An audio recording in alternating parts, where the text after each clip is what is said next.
Before we get into the deep stuff, let's give some basics or some things I want to inquire from the others.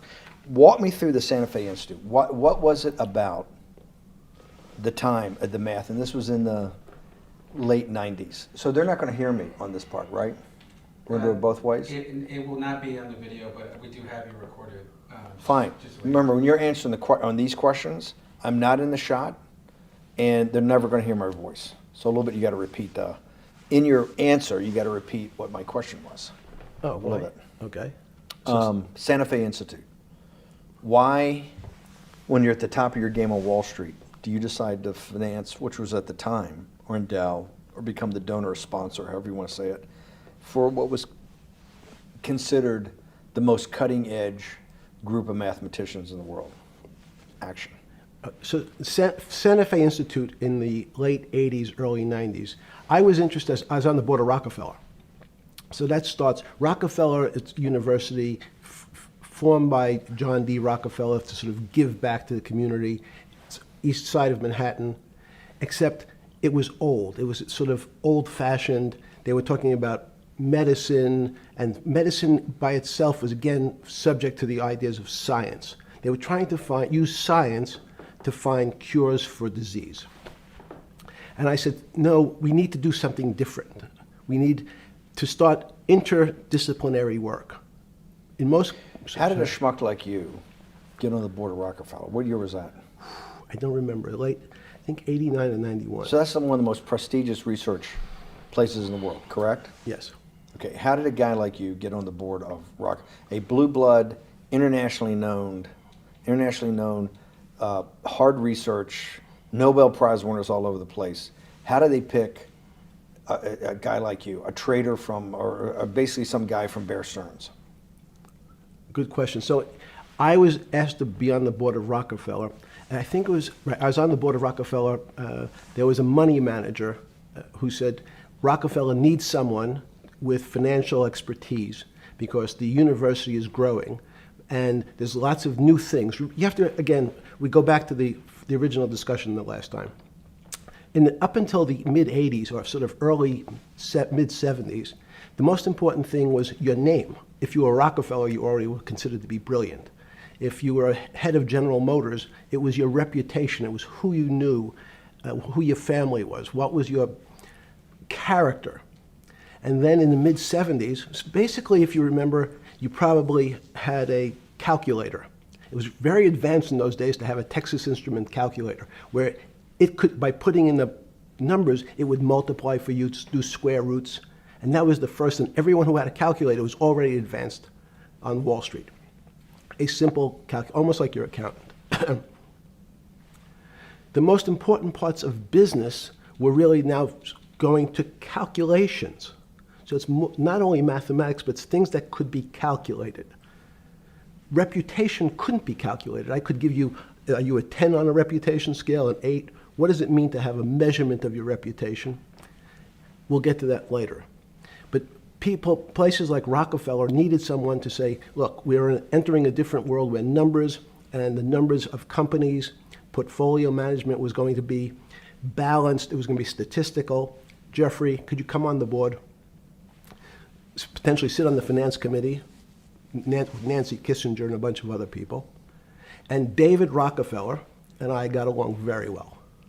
He was this unbelievable human being. Respectful to everyone. He introduced his driver as his colleague, not his driver. He would never say, this is my driver. He said, it's my colleague. And David started to explain to me world politics.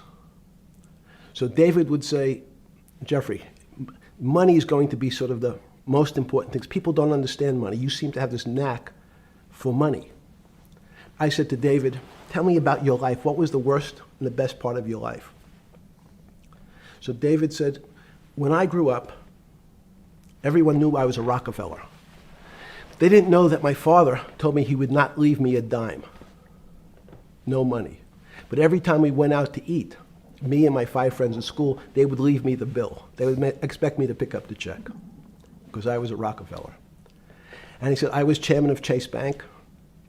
And he said, I remember like it was yesterday, one of the headlines in Time magazine said, David, please fire yourself. So he thought that there was a world that existed that would be a combination of both politics and business and leadership. What do I mean? He formed something called the Trilateral Commission. The Trilateral Commission is some spooky stuff. People said it was something, the Illuminati, there's some mystery about it, people that ran the world. It was politicians, but David said most countries, the politicians get elected for 4 years or 8 years, separate from the royal families in England or in the Middle East. Someone's there for 4 years and then they're not there anymore. The most important people to have stability and consistency would be businessmen. So he formed this Trilateral Commission of businessmen and politicians from 3 major continents. So it was the North Americans, the Europeans, and the Asians. So he said to me, would you like to be on the Trilateral Commission? Now, I was 30 years old, 32 years old. I said, great. And he said, well, you have to fill out this application so they have your bio. And I looked at the list of people, and it was Bill Clinton, former president of the United States, Paul Volcker, every great leader in America, the Asians, the Japanese, and with a very long description of their history. And they asked me to fill in what I would like to have written. And I wrote Jeffrey Epstein, comma, just a good kid, which I thought was funny, nobody else did. So in answer to your question, at that time I recognized around the world that monies and currencies were not really well understood. But again, it was only numbers. So numbers, and I'll get to the fact that it was bad thinking. Numbers are very good. Are most people that you meet, even on Trilateral Commission, when you meet most people, do you find most leaders financially illiterate, economically illiterate? Most political leaders don't come out of a background of finance. Most political leaders come out of a background of being popular. So in some of the countries, in some of the African countries, for example, they might have been a military person. They were a general. In some of the African countries, they might have been a disc jockey. Or in our country, they would have been an actor. The knowledge of money they don't have expertise, they have no degrees in finance. They really, and this is one of the major problems, their expertise, if they have any financial knowledge, is of their own checking account or bank account and filling in their own taxes. So many world leaders who don't really have a financial underpinning make fundamental errors when it comes to money on a country or institutional level. Let me give you an example. If you, Mr. Bannon, if I said your assets increased last year, you'd say, that sounds pretty good. And I'd say, what does that mean to you? You'd say, well, I have more money. I guess I'm wealthier. I'd say yes. And if your debt increased, would you feel wealthier or poorer? You'd say, well, I don't want to have increased debt. I don't like the idea of that sound, increased debt. Now, that and world leaders understand when their assets go up, they feel better.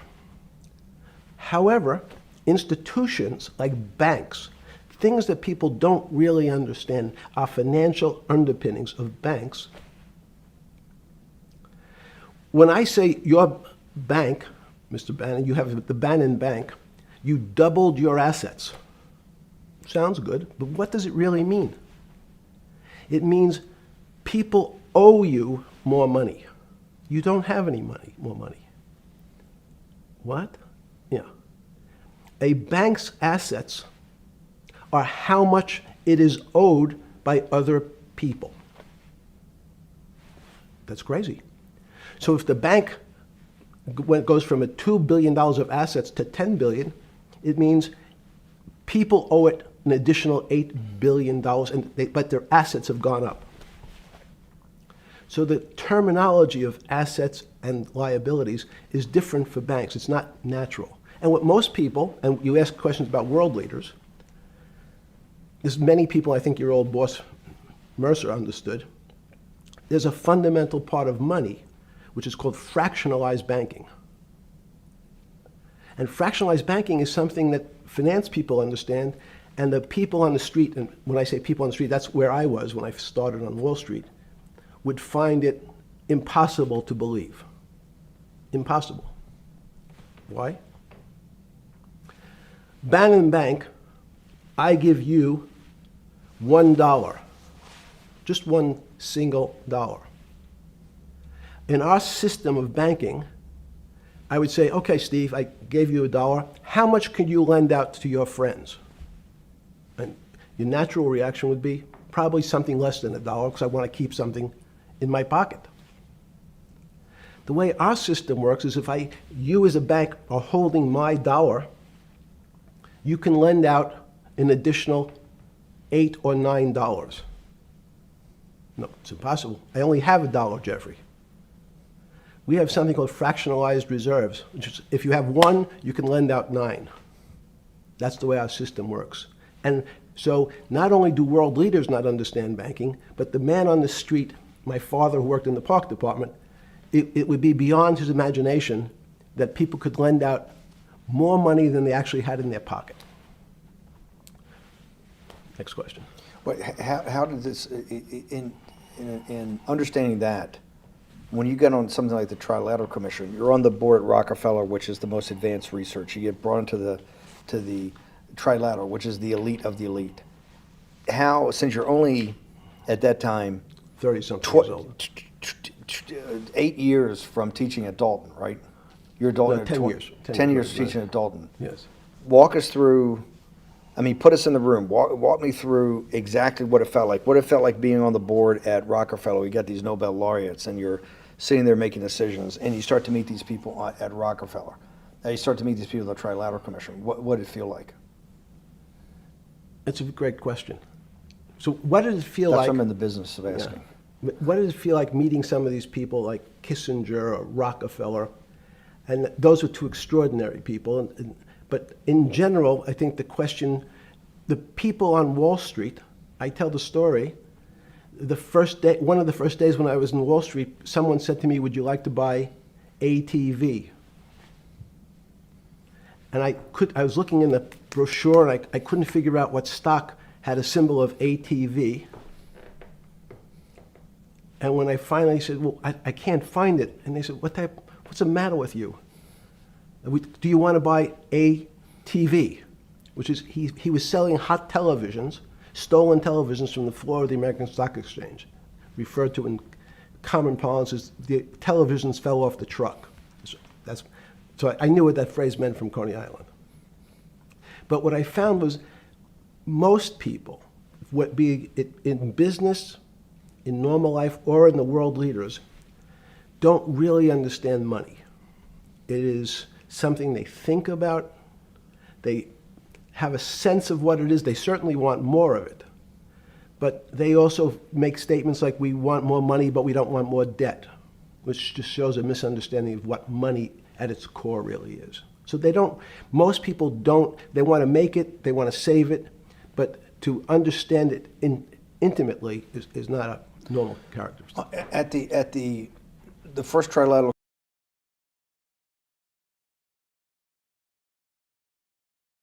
or something?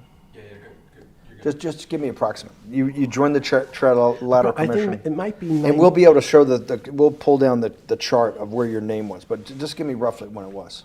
I think it could be 90. I don't remember. Okay. Let's Sorry. say early 90s. Yes. When you got on the Trilateral Commission and had do you remember where the first meeting was? It was in Tokyo. In Tokyo. And at what hotel? I would like to say the Hilton, but it's probably not. And it's a 3-day, 4-day? Give me some Three-day event, and it walk me was through the whole thing. Speeches. It starts with a dinner. Just walk me through it. It was boring. You couldn't possibly think it was boring. It's It bullshit. was boring. You had to No, be stars sorry. in your eyes. No. Did you fly over privately? Yes, but it wasn't my plane. So it didn't count? No. You fly over. Yes. And it was who were the first, like when you first met those leaders, you had to be wowed. No. You're 10 years out of Coney Island. No, I'm not wowed by people of position. I'm wowed by people of great ideas. And I don't care if it's the bus driver. I don't care if it's the student I had who has teeth coming out Well, every these guys direction. have to have great ideas. They're the leaders of the three great continents of the world: North America, Europe, and Japan. No, many of these world leaders become world leaders because they're popular and they were able to get votes, or they were able to convince people to vote for them. I learned later. Many of them were just good at what they did in terms of politics. Remember, world leaders are politicians in general. They're not scientists, they're not intellectuals, they're not great thinkers, they're great politicians. At the first Trilateral Commission meeting that you remember in Tokyo, sometime in the early 90s, do you remember what were the big issues of the day that they were talking about, and what did you think about it? Yeah, in fact, it was funny because they were talking about inflation, and they were worried that what would happen, how do you control inflation? And as a mathematician, I didn't understand the concept. I don't understand the concept today. How's that possible? Well, when you talk about most things to do with money, money is meant to be local. It's US dollars. Then I understand what it means. If inflation, it means my dollar today inflates, and it doesn't buy as much as it did a couple of years ago. The prices go up. It seems that everything is great, but in fact my dollar is shrinking in value. If you, and you're the financial genius here. I'm just a lowly M&A guy. Sure. If you let me finish the thought. Go ahead. So if you're in America, you can feel inflation. Your salary's gone up, but you can't buy the same car. In fact, it starts to feel weird because the value. That's why I wanted to ask the question then. This is my point. Sure. The people who live and breathe this, the central banks, have been haunted by the specter of inflation since the late 70s. Yes. First off, tell our audience, how did that happen? The two great financial events in the 20th century, I'm not going to get to the 21st, were the Great Inflation in Europe after World War I, the Great Depression, the hyperinflation in Germany that led to the rise of Hitler, and then this inflation in the mid-70s. Before you go to explain inflation, why is this specter of inflation always the central thing in central bankers' minds? Because it goes back to the first concept I said, the weird concept of fractionalized reserves. The system is not well understood. And most systems, in fact, are not well understood. We don't know how our digestive system. Stop. This is I impossible. understand. This is impossible. The world banking system, the world currency system, the world monetary system has to be so well understood by the Greenspans of the world and the Bernankes of the world and you, right? The currency traders, the guys making billion-dollar bets every day. The legendary guy on Wall Street in the late 90s, Salomon Brothers. Lou Ranieri? No, the guy that wrote the money. Michael Lewis? Liar's Poker? Yeah, Liar's Poker. Who's that about? That great trader. Lou Ranieri. No, it wasn't Lou, the guy that ran the desk. Yeah. That eventually ran the hedge fund that went long-term capital. Yes, I don't remember. Who's the guy? I want to say, I don't remember. Yeah. I'm sorry. Lou Ranieri is big, but those guys have to understand the system perfectly. No, they don't understand the system. They understand the local part of the system. So, for example, why is not only inflation, most bankers are terrified if the public understood that the bank really doesn't have their money at any one time. One of the things during the Depression, there were runs on the bank. The reason the banks don't keep much money in the actual bank is they assume that not everyone's going to want their money on the same day. So it's not really the fear of inflation. The fear is a run on the bank. Everybody wants to take out something that doesn't really exist. Inflation is tied to interest rates. It's a more complicated example. But when your money doesn't buy the same amount of product this year than it did last year, if it buys less and less, like it happened, you used the term hyperinflation. There's certain countries that are not managed well, like in Africa at the current, a $100 billion bill, $100 billion bill in Zimbabwe is worth 1 American cent. That's the perfect example of hyperinflation. It goes up, it doubles every day.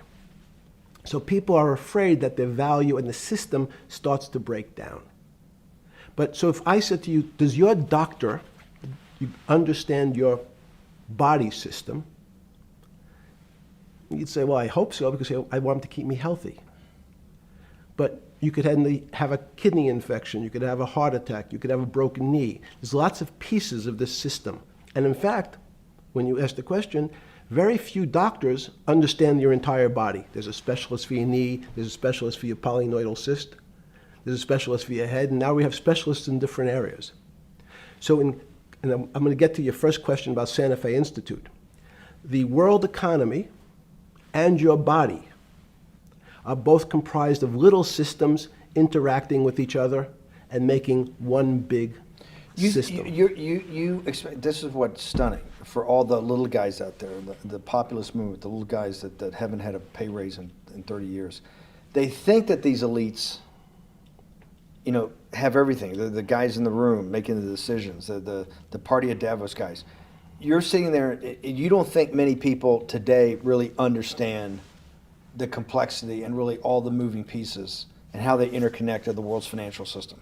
No, not only don't they understand the complexity, and that goes back to Santa Fe Institute was an attempt of trying to see if there was a way to mathematize, formularize, or algorithmically understand what the term complexity means. That goes back to the original question.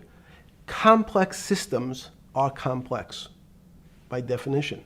But there's not necessarily, it's not one level of complexity. As we might say, well, our fingers are complex, the movements, the muscles of our hands, but it's not as complex as the blood system. Now I have a circulatory system. I have systems on top of systems, so that there's no one group of or person that really understands the way the body works. There's no one group that understands the way the financial systems work. You might understand U.S. bond market. Now you've asked about the trade of long-term capital. That was a bond fund, very small part of this very complex system. So the goal of the Santa Fe Institute was to see, is there a way to get in, somehow understand how complex systems interact? Fast forward, Steve, to today, where Google and these other engine companies, the other tech companies, are trying to build artificial intelligence. The strangest thing that they've found, one of the strangest things, is that the systems that they design, this artificial intelligence, which a lot of people have heard about, is they design a bunch of systems. They're called neural nets. The term simply taken out of brain work, neurons in the brain. Nets because they actually look like a net. They put in some inputs. The computers work, spit out an answer. Sounds normal to you. It's because you're thinking about that calculator you had in 1976 on your desk. When you ask the person who designed the system, how did it come to that answer? How did your neural net, can you show me the calculations? They say, no, we don't know. We don't know how the thing we designed actually came up with that answer. That's pretty strange. They take the same neural net now and they put it in front of a video game. No learning, nothing. They said to the computer, they say, sit in front of your video game and learn how to play. It seems the computer learns better than any human in history, faster than any human in history, beats any human in history, but when you ask the designer how did it do it, no one knows. It just did it. So that's the first little touch of things that we already have gotten to a place where we don't understand it and we built it. On Sunday afternoon, September 14th, 2008, where were you? Sorry? It was the night they put Lehman Brothers in bankruptcy in London. I was in jail. Seriously? Yes. So the financial crisis of 2008 happened when you were in jail? Yes. Oh, this is going to be so amazing. This is going to be so amazing. I take it you didn't have your Wall Street Journal dropped off to you in the morning, your Financial Times. No. How did you hear about because I want I forgot about this, but yes. I'm trying to get, this is going to be amazing. Let's go back and do that again. Sunday afternoon, because I want to find out about people, the geniuses understanding the complexity of the financial system. Because I think the best example we have is the financial crisis, the crash of 2008. Sunday afternoon, September 14th, I think it was, 2008, is when they were working feverishly in Midtown Manhattan at the Lehman Brothers offices and at various law firms around town, and with the Secretary of Treasury in the Federal Reserve, what they're going to do with Lehman. They decided they weren't going to save it. And so they prepared to put it into bankruptcy at the open of the market in London the next day. How did you hear about what was going to happen to Lehman Brothers, and what did you immediately think when you heard they was going to be put into bankruptcy? I'm glad you asked that question. I was in solitary confinement September 14th. And again, some of the public stories about the wonderful time I had in jail and my work release, which didn't come till months after. I'd been there since June in an 8x10 cell with a bed in the back, a 6-foot bed in the back, a chrome sink with a toilet attached to it, and a little piece of metal sticking out that was supposed to act as a table. Now, since I was in jail, there were no books. Why? There's no library. No library, but you're in jail. No, I was in jail, not prison. So in jail, I was in a place which was called the Special Housing Unit, which is for the roughest, toughest, meanest people. They had put me there, they said, for my own protection. So I was in a 8x10 cell with a little slit in the door where they would serve my food on a tray about 9 inches by 4 inches. And then as soon as I finished eating, they would take the tray and close it down. And one of the guards said, do you understand there's Wall Street's crashing. I'm worried about my pension fund. What should I do? And I said, sorry, Wall Street's crashing? What's happened? And he said, there's some crisis and some companies are going bankrupt. I said, are you sure? And he said, yeah, it's all over the papers. We're all terrified we're going to lose our life savings because we have either a 401k or our pension funds. We don't know anything about money. Mr. Epstein, can you tell us, like, what's going on? Am I going to be able to afford my children's education? Am I going to be bankrupt like this company called Lehman Brothers? And there's another company in the front page today called Bear Stearns. Oh, no, I said. Why? Because that's the company I was a partner in. And in fact, that was a company I had a very large investment in. So, as a great story, I didn't have my Wall Street Journal, but in the early mornings, you're allowed to make 2 phone calls, collect. And when you pick up the phone, you can dial a number, and when the person picks up, they say, you're getting a call from the Palm Beach County Jail. Will you accept reverse charges? And the person either says yes, and the call goes through, or the person says no. The person I had called was Jimmy Kane, the president of Bear Stearns. And I said, tell me what's going on.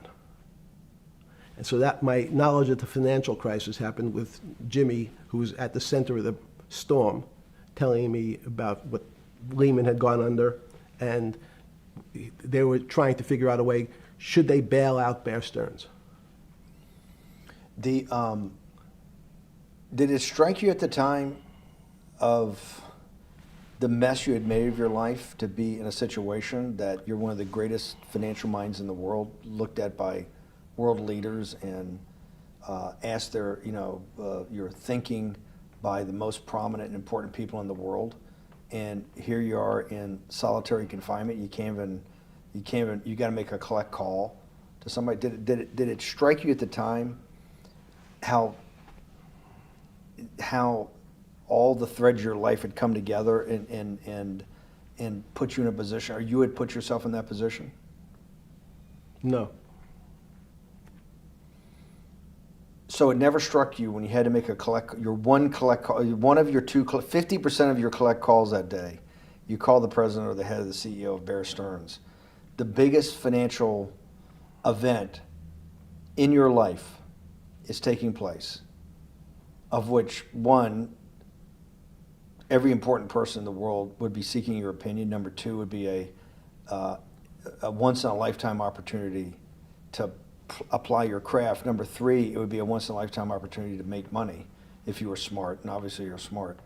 You're telling me here, truthfully, that it never hit you at all of how you'd ended up in a place where you had to make a collect phone call from a jail cell that was 6x9 with a steel bed and your food being passed in through a slot. The question you want to ask is, who was the other call to? Okay. Who was the other call to? The other call was to my friend at J.P. Morgan, who was then, I didn't know it at the time, trying to buy Bear Stearns. So at one point, I had two phones. It was difficult because they're afraid people are going to hang themselves with the phone cord. So they don't actually come together and they're pretty short. So I was actually going between two phones talking to Bear Stearns and J.P. Morgan at the same time. So I found it amusing. And it never struck you about how to end up in a situation like this? No, that would be probably means I would be too self-aware. You can't possibly expect me to believe this. I know. I don't believe it. You're telling me that during that day, you never had a moment. You sat there and go, what the fuck have I done with my life that I'm in a 6x9 jail cell when I should be on a trading desk, or I should be in my $250 million greatest townhouse in New York City taking calls from the king of Saudi Arabia, the president of China, the head of Russia, the president of the United States, to save the world's population from a financial debacle. You honestly expect me to believe that that never happened? You're suggesting I was somewhat depressed, and how could this happen to me? I'm not saying depressed. I'm saying a moment of awareness of how could I get myself into this situation. No, I would just say how strange that this happens. It's strange. I'm wearing a jumpsuit and flip-flops. What color was the jumpsuit? Brown. Brown jumpsuit. Yes. I notice I don't see you in a lot of brown. No. Brown jumpsuit and flip-flops. Flip-flops, yes. With no access to books, no access to newspapers, no access to anything. You had lived on information. Except my Almond Joy bars. I had extra Almond Joy bars. Did you eat Almond Joy bars and things like that because you're afraid of what the cooks did to your food? Yes. Is that because of that you were in for the crimes that you were in for? No, it was just in fact, I was. Is it because you're wealthy? Yes. How did you know that? Well, people would constantly come if I was passing by or have to go for my medical. People would either ask to borrow money or make some other types of comments about. In the beginning, what were the comments? At the beginning, what were the comments?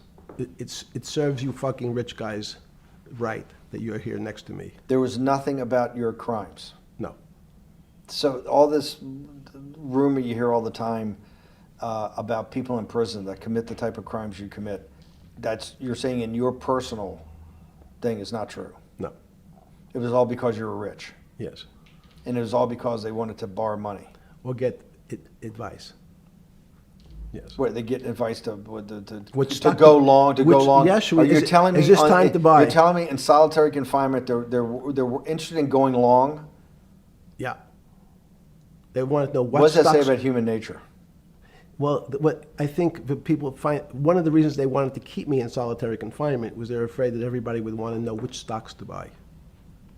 But what happened was, after this crisis, now it's on the front page of every newspaper. I don't want to lose this day. Sorry. When you first heard that, was it Bear Stearns had been kicked into bankruptcy, 6 months before? No, this is the same time. This is part of the same deal. I thought, no. Bear Stearns, they saved Bear Stearns and didn't save Lehman Brothers. That's right. it. 6 months before they had bailed out Bear Stearns. But Bear Stearns was still a zombie, A shell of its former a self. former self. But they had, quote unquote, saved it. They admit, why did they make the decision in your mind? Why did Hank Paulson and Bernanke, what's this concept of moral hazard? Explain to the audience what moral hazard is, and why did they save Bear Stearns 6 months before, and why did the smartest guys in the room decide not to save Lehman Brothers? It's a good question. The real issue is I'd have to go back when you have these systems to the way your doctor responds to any type of emergency in your body. If they might decide to save your kidneys and let your gallbladder go because the gallbladder is less important to your overall system. If at that time, even it's not that long ago, the boogeyman was when said, well, what really happened? Jeffrey, what really happened? What is this financial crisis? And, some of the progressives and the right wing blame it on the banks. It was the banks' fault. And it's the fault of this very esoteric, unknown concept of derivatives. It was really the derivatives that caused this financial crisis because the derivatives got somehow out of control and in the Mickey Mouse. And that was the way you started your road to a billionaire went right through derivatives. Yes. But derivatives were not the cause. Derivatives were not the cause at all. It's like saying your hair was the cause of your heart attack because it was on top of your head. So what was the cause? There isn't, let me say, there's no one specific cause. These are system collapses. So many times when they have to make your death certificate, when you say, well, what did he die from? They'll say heart failure. But if you say, what was the cause of his heart failure? Well, he had low blood pressure, his sugar was high, he was diabetic, he had all these other problems. But they say, no, we need a word on your death certificate. Did he die from brain damage? Did he die from heart failure? That's the financial crisis. Many people said, well, what caused it? They wrote, like on its death certificate, derivatives.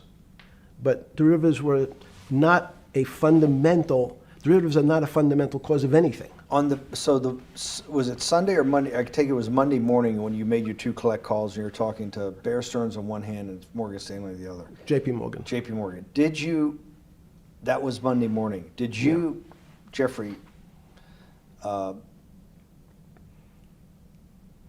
being one of the financial geniuses in the world, did you understand what Lehman Brothers going into bankruptcy, the domino effect, that by Thursday the financial system would be under such extremis that if it didn't have $1 trillion cash infusion in the United States, it might collapse? Did you know that at the time? Did you view that at the time? Yes. You did? Yeah. Why? Again, I don't want to bore you or the audience with the idea of it's a medical procedure, but you had system failures. So you'd recognize that if I said to you, did you realize when your father was on the ground and he was clutching his chest and he couldn't breathe, it was a bad situation, he could die. That's how I saw it. Did you immediately think about the commercial paper market? I mean, the mechanical triggers that actually you had to blow through these circuit boards. Did you know the circuits? Did you understand the circuits? Or did you have a concept of the circuits that were going to get blown through? Yes, but only because of an analogy to a body. And in fact, from my telephones against the wall with my little metal wires, because the next day I talked to another person in Washington about the issues of what I thought was happening, and I made the same discussion about the... They were at the Treasury Department? Yes. So in a 6x9 cell in... The phones were outside the cell. In Palm Beach County, California? West Palm Beach, Florida. West Palm Beach, Florida. That's what your juice diet. West Palm Beach, Florida. West Palm Beach, Florida. West Palm Beach, Florida. You're making a call to Washington, D.C. to talk to some deputy secretary of Treasury. Someone in Treasury. Right. Someone in Treasury. Right. And that does not, the night before you go to bed, it doesn't dawn on you at all. You never have a moment of self-reflection that, how did I end up on this metal cot when I should be at the center of things? No, I had a telephone. So I said, I can talk to, it makes no difference where I am, in fact. I'm still talking to the same person if I was at my home in Palm Beach. But I'm the here in difference in your jail. home in Palm Beach. I can dial my that's a own phone. That's bullshit. No, but you can also make 1,000 phone calls. Here you got to make one, and he's got to take. Think the how much charges. better that was. I had to decide who was the right person to call. That was unusual for me, because I would have called 20 people And before. what was the advice you gave him? I said, you have a sick patient, and it's very much like a sick patient in the emergency room. You can't think about it like your car. People in normal walks of life think about money and things as a machine. And unfortunately, so if your car breaks, cars are always easy to fix. My jets, my cars, if it breaks, I know it can be fixed because it simply follows the same pattern. If this part breaks, you replace the part and the thing works again. People and the financial system are not machines. They can't be fixed the same way. You can't simply take out put some more juice into the commercial paper market, and that's like replacing the carburetor on the car. It's much more, I have a patient who can't breathe, has a stomach problem, can't see, looks bleeding at the same time. What do I do first? I have to think about it as a system. Where's the most logical place? What's the most dangerous place? If your heart stopped, we have to start your heart again. In the equivalent to the money market, why do I have to start your heart again? I need to get your blood flowing.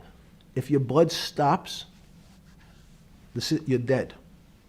If liquidity, which is the equivalent of blood in the financial system, dries up. Once liquidity is basically cash, putting cash into the Forget system. about what it is. Okay. Liquidity is liquidity. It allows the system, it's the blood of the system. You need to pump blood hard into the body of the economy to keep it flowing. And if you're, especially when you're worried about someone dying, you're not going to be worried about the niceties of, well, you got the shirt dirty and there was some damage. Pump in that blood, keep that heart When you pumping talked to the person in Treasury on Tuesday, the 16th, did you get a feeling as you were sitting in your 6x9 jail cell in West Palm Beach, Florida, that they were on top of things?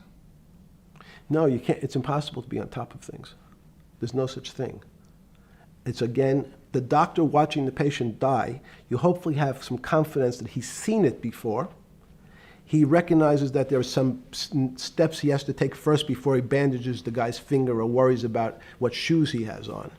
So you hope that the people in charge, your doctors who are working on the emergency patient, have enough experience and, frankly, judgment to try to keep the patient alive. Did you think that they had those things, patience and judgment? They had pretty good judgment, and you needed a lot of luck, just like in the dead patient. You need to, hopefully you put that blood in and it's not too late. And you make some mistakes, but you have to know you're going to have to give it a shock. In the run-up to the September crash of 2008, Yeah. I guess you weren't occupied with finance. That whole summer, how long had you been in jail? Went to jail June 30th. So the entire summer. Yes. Before you went into jail, you were still very active in the financial markets. Yes. When I say active, you trade currencies every day, you trade stocks every day. When people, I don't do any. Someone like you, or you give advice to people to trade stocks or trade currencies. I don't trade every day. I think that's, like Woody Allen said, you can't beat the bank. So I try to pick my spots. George Soros picked his spot when the pound collapsed. This would have been a great money-making opportunity that passed me by when I was in jail, but that's not how I think. In the run-up to that, in the spring of 2008, that's when Bear Stearns got in problems, I think, in the spring of 2008, and they decided to bail it out. Did the Bear Stearns guys talk to you for advice at that time, in the big crisis in Bear Stearns? No, but see, again, unbeknownst to most people, and it's easy to blame people for the financial crisis, like you'd blame someone for giving your father the drink before he had his heart attack. But what really happened, the real enemy of the finance system was Bill Clinton. And if you ask me what and who caused the financial crisis, I would tell you it was Bill Clinton. Because of what Bob Rubin and he did to deregulate the financial system? No. Because as of the last time we had our 60-minute interview, you talked to me about home ownership. and you asked me whether everyone should own a home. And I told you, no, it's too risky. So the financial collapse of 2008 is because of hardworking African Americans, Hispanics, and whites who wanted to have a ownership stake in the society that all rests on their shoulders. They're the culprits. No, not at all. Okay, then I didn't say they were the culprits. I was pretty clear it was Bill Clinton. Okay. Why was it Bill Clinton? Because Bill Clinton wanted to get votes from those people. And he sold them the idea that instead of renting in a house, and historically the values of houses have gone up, and he said, you guys in these local communities who haven't been able to afford a house before, I'm going to show you a way. I'm going to give you a way because I'm sure I'll get your vote that you can own a house because I want your vote. So what we're going to do is I'm going to let you buy a house, Mr. Bannon, when you really, you're right on the border, maybe, or not even on the border. Your credit is not good. Okay, let's be honest. And it's not my fault, it's not Bill Clinton's fault, but if whatever happens, at the moment your credit score or whatever it is, your credit's not good. Now, normally, you come to me and want to borrow money, I'm a bank, and I say, I'm sorry, Mr. Bannon, I can't lend you money because your credit score is not up to where it needs to be. Hopefully, if you work harder and clean up some of your problems, it will be. But no, what I say to you is, I'm going to figure out a way to lend you, not give you. I'm going to lend you money anyway, though you don't have a good credit score. And don't worry, I'm going to get rid of the term that you don't have bad credit. Bad credit sounds pejorative. You don't want to be a person. Sounds judgmental. Yeah, it sounds judgmental. So what we're going to do is we're going to call your credit situation subprime. Oh, nobody knows what that means. Subprime. That means prime is good credit. Subprime is not good credit, less than good credit. So we'll call it something that people really won't follow, and we'll tell you what. We're going to have people lend you money, though you are a subprime borrower, and I will figure out some government agencies to guarantee your loan, though I don't think you're a good risk. So the banks say, no, no, no, we don't want, initially, the bank said, sorry, this is too risky, Mr. President, for us. We're in the business of managing risk. It's not our money. It's the hard-working people's money sitting in our bank. We can't lend to people whose credit is not prime. You're asking us to lend to people who are subprime. And he says, here's the key, if you don't, Mr. Bannon, I'm going to make sure the Justice Department charges you with discriminatory lending because you refuse to lend to my subprimers. In business terms, you should never lend to. But what we'll do is I'm going to form an agency called Fannie Mae and Ginnie Mae, just another agency names. They'll guarantee your loan. So don't worry. Don't worry. You don't have to pay it back anymore. Even though and maybe you don't even have to work as hard anymore. That's probably a harsh statement, but these players, these two big firms, Fannie Mae, will guarantee the fact that that bank will receive its money. Now, the bank says, wow, best deal in history. I refused to lend to Mr. Bannon, but now he has the big brother, his Uncle Sam. He went to his Uncle Sam, and Uncle Sam says, I'm guaranteeing it. The bank says, I want everybody. Give me as many people as you can give me. Because Uncle Sam is the best credit in the world. Not only it's the United States government. We'll take it all. We'll take as much subprime as we can handle. Because it's the best investment for the moment. It's a strange investment because it has politics that has inserted its way into the numbers.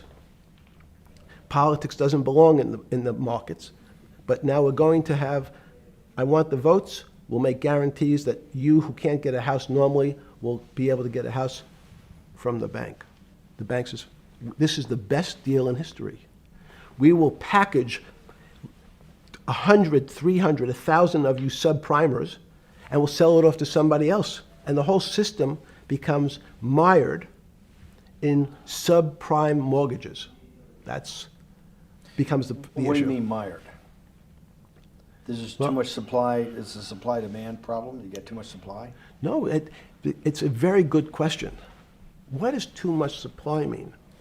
Well, then you get to people, go back to your first question to me. Government leaders. Government leaders know if they're good, and they can do mathematics, they can balance their checkbooks. So certain people in Congress said, well, how do you value these subprime mortgages? The banks say, we've been valuing them the same way we've always valued them for the past 20 years. The accounting firms, there's something in this country called GAAP accounting, which is a standard type of accounting. And we account for them the same way we've always accounted for them. If we paid $1,000 for your mortgage last night, when we put it on our books today, we're going to say its value is $1,000. It makes sense. I paid for it what's its value? It's $1,000. That's what I paid for it last night. No. The Congress people said, that's not really a good answer, you know. That doesn't give us confidence that you know what you're doing. Because what happens if you have to sell it tomorrow morning? Something's happened and you have to sell it. Remember, there's kinds of stress tests. Would you be able to value it at what you paid for it the day before? And Wall Street says, that's not the way you can think about this. This is crazy. We always value things at the cost from the day before.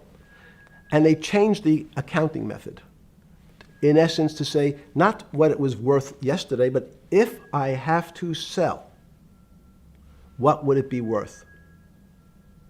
That's impossible. So what happens is every bank now has to value something they bought yesterday at lower than they paid. Never before in 20 years did they have to do this. So something they bought at 1,000, on their books was 1,000, is now 990. That starts to, you asked the question about what did I start to think about. Something's 1,000 and 990, this person now has to value it at 980. When did you first start to get nervous, understanding Bill Clinton in all this? Did you change glasses? Yes. Okay. I changed shirt. I saw that black.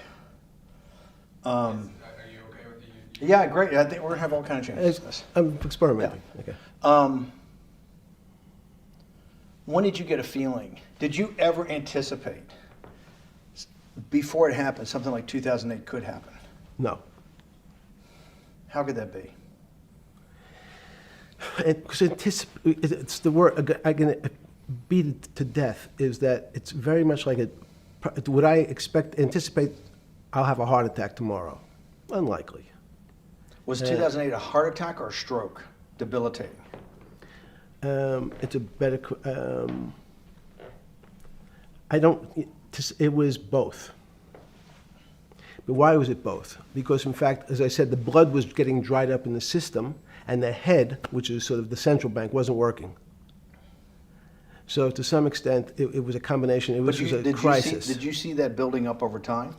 It's always been lurking in the background. I mean, if you have an older parent, would you say it's possible? Did you anticipate him having the heart attack today? No, you hope things are going to go better and maybe they'll fix it up. The system was getting too complex, and it wasn't based on derivatives, because what people keep forgetting, and as I was just explaining, Wall Street, and in many professions, including Wall Street makes it sound complicated. They don't want the little guy to understand what they do because they make so much money and they don't do very much. So they couch it in words like derivative and stock options and commodity futures and different types of contracts. It's all fairly, everyone is capable of understanding it. It is not complicated. But Wall Street, because they make so much money from doing fairly simple things, needs to make it more complicated than it really is.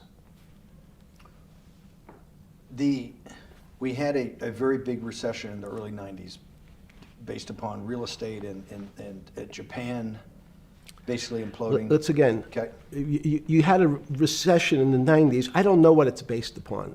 It's always interesting to look back and say, separate from there's certain triggers, like there, in the 70s there was a... What do you think it was based upon, the 90s downturn? It's clearly there was a huge downturn. No, I know there was a downturn.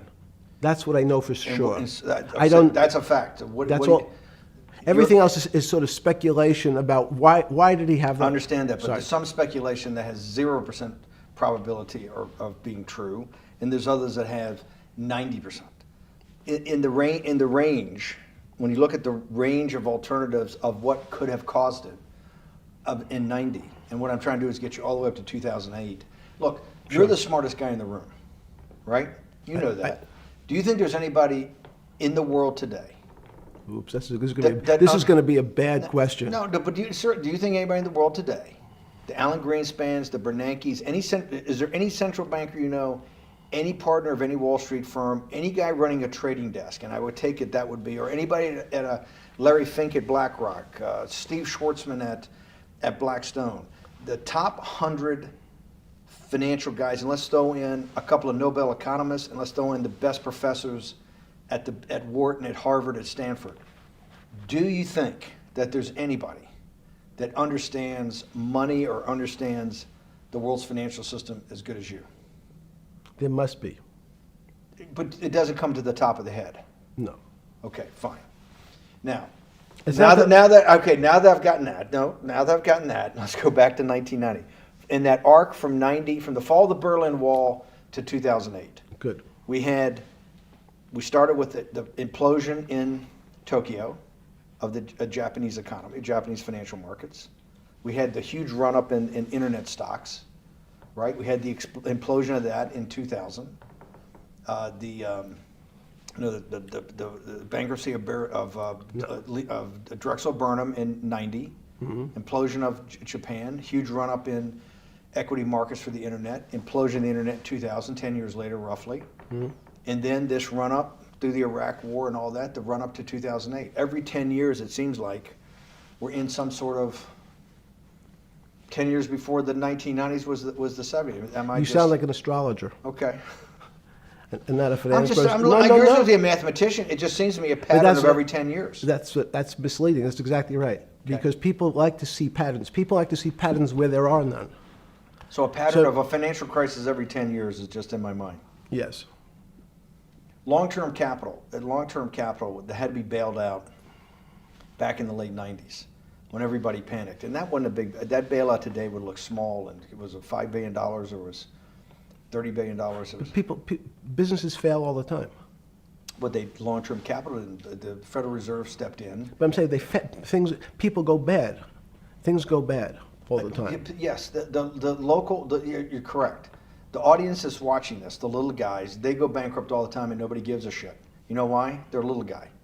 But when long-term capital management goes bankrupt, or Bear Stearns goes bankrupt, or Lehman Brothers goes bankrupt, people care because it's an unfair characterization. Why do you say that? Because again, it's the complexity of the situation. If you think about you have a complex system. You have your body.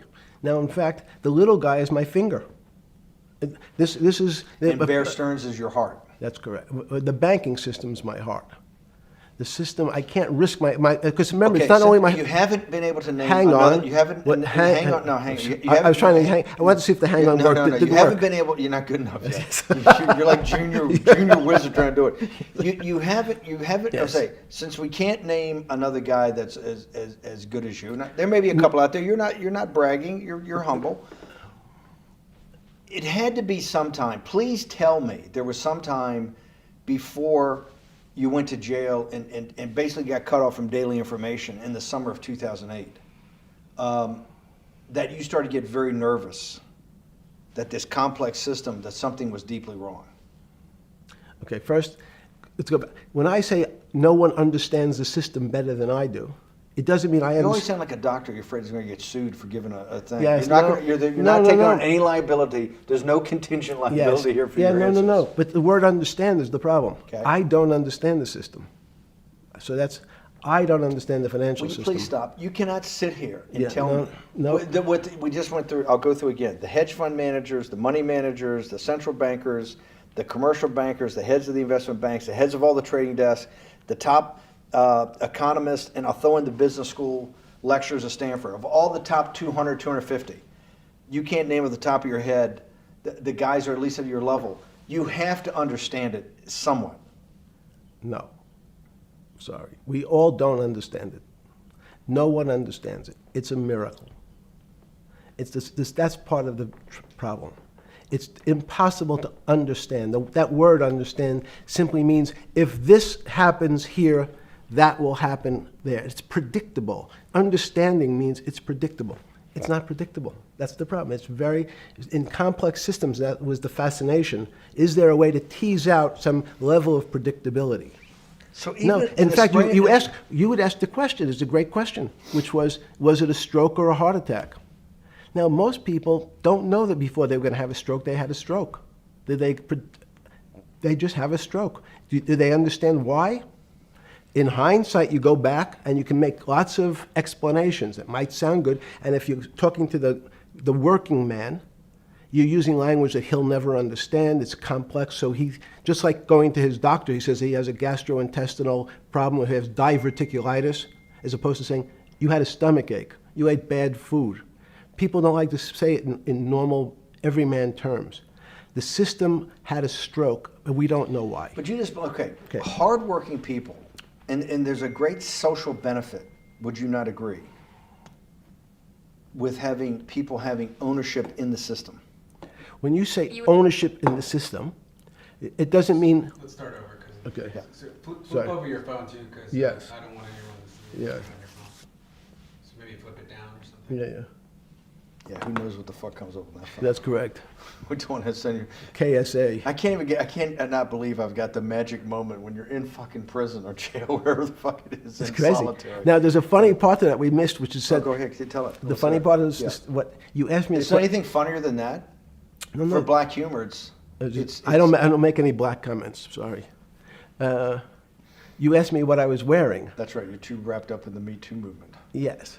So I was wearing a brown jumper and a brown pair of pants given to me by the jail with the word trustee on the back. Because you had qualified to be a trustee? Well, the funny part was it was spelled Trusty. So I wasn't really sure. I'd been a trustee in many different operations, but it was the first time it was actually printed on my back and spelled incorrectly.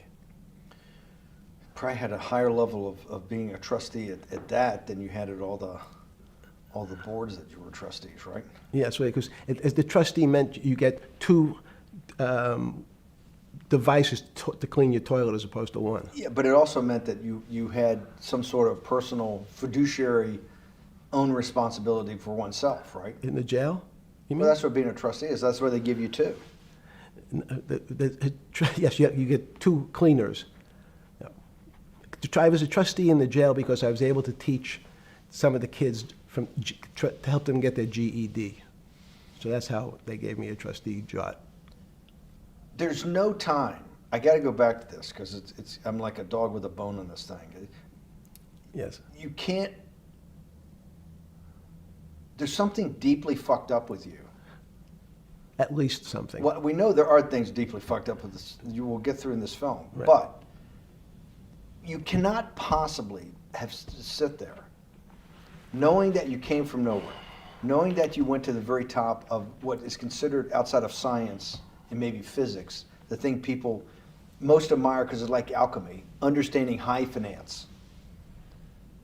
To sit there in what will be the defining financial crisis of our time, like Black Friday and or Black Yes. Monday, whatever it was, in the Great Depression, and be there at that exact moment, triggered in part by a firm that you used to be a partner in and knew intimately well, and it created much of your initial net worth because of, and know that you couldn't, someone who lives on a phone, right? Yes. Because you do live on a phone, right? Correct.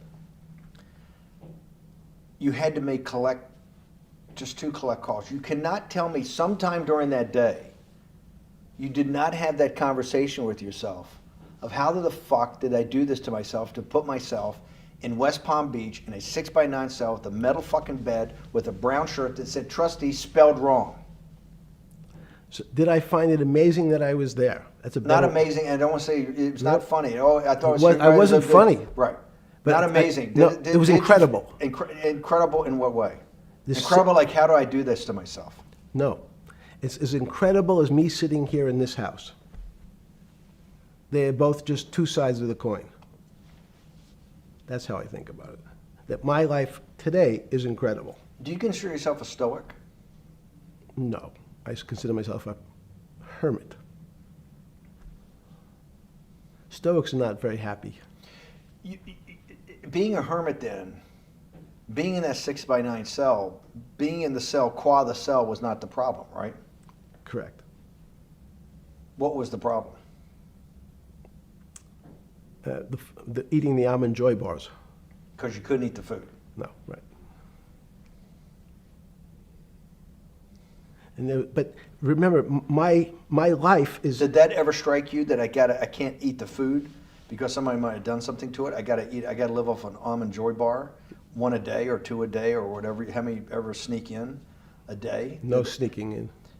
Your 1 almond joy bar, it did not hit you at some time? How the fuck did I do this? No. Let's go back to the spring of 2008. Were you so wrapped up in your personal issues at the time you were not spending enough time on the financial markets, or were you deeply involved in the financial markets like you normally were? In No, the spring of 08? I was involved. So we're saying that the smartest guy in the room didn't see it coming. No, of course The not. bankruptcy of Bear Stearns, you just thought was a Bear Stearns problem. You didn't see it as systemic. I know you keep harping on it, but it's not. Because you're a mathematician and understands systems. I- It seems that anybody that understands that they had a systemic problem, you would at least be the first on the early search radar. If you're not going to see it, then I'm really afraid, because that means that I always assume there's at least a set of guys out there that have some sort of sense that something's not right.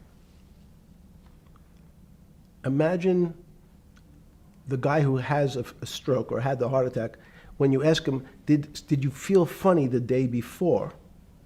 He's going to tell you, yeah, I didn't feel right. Something was off. I didn't feel right. I had my stomach was right. I felt a little dizzy. I felt a little weak. But if you asked him that day before, do you think you're going to have a heart attack tomorrow? He'd say, no, I just feel a little weak. I'm a little dizzy. My stomach hurts. So these systems, and that's the issue of complexity. What complexity says is that, in fact, everything seems to go along, and people have seen it. One of the great examples of complex systems is sand dunes. In fact, the sand keeps building up. People have seen some, and all of a sudden, one more sand drop, and all the sand starts running down the hills. That's the way I see the financial markets. When you funded Santa Fe in the early 90s or late 80s? I believe it was early 90s. I can get back to you. But early 90s, Santa Fe was funded for the study of complexity theory. It was studied with math. So let's back up. So why did I buy a ranch in New Mexico in 1993? So that gives you some sense. So I would have funded it in 1990. Los Alamos, which was the high energy lab up in New Mexico, was losing all its scientists. And They were Los closing- Alamos, it was where Oppenheimer and where a lot of the nuclear weapons program, the bomb. That's original when the bomb. Manhattan Project. Manhattan Project Yes. was Yes, sir. as Los Alamos, and you bought your property out in New Mexico to be near that? Yes, because the scientists were going to be, they cut the funding for high energy physics. But the people who worked in Los Alamos would still be in the Santa Fe area. They cut that because this was the Cold War dividend, right? I don't remember exactly why. It was because, again, people thought that physics and high-energy physics really wasn't that important. Because that was about nuclear weapons. No, it was because they decided, which may be not right. This was the same time that Murray Gell-Mann came up with the term quark, Q-U-A-R-K.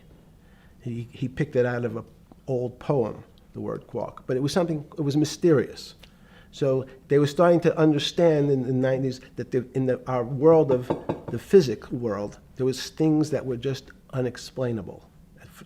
They called it strange things. You gave it a name. You gave it some characteristics. You called it had charm, was one of the terms. It had a charm. It had a flavor. It had a color. But no one, Mr. Bannon, understood what it was. Just like the financial system.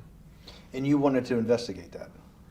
I wanted to see if we could build tools so others smarter than me could help investigate it. And that was the beginning of your concept of the Santa Fe Institute. Yes. And Santa Fe Institute was founded to do study in this type of... Can these areas of strange things be described by some form of mathematics? So that's what I'm trying to get at. The foundational thought, the organizing principle of Santa Fe, yes, in the high physics lab at Los Alamos, right, which had been the headquarters of Manhattan, and the Trinity Project, right, the bomb. Yes. So you're talking about the elite, the high priest of physics. Of physics. Yes, sir. Which high priest of physics, some subset of that is also mathematics. Yes, they're both similar.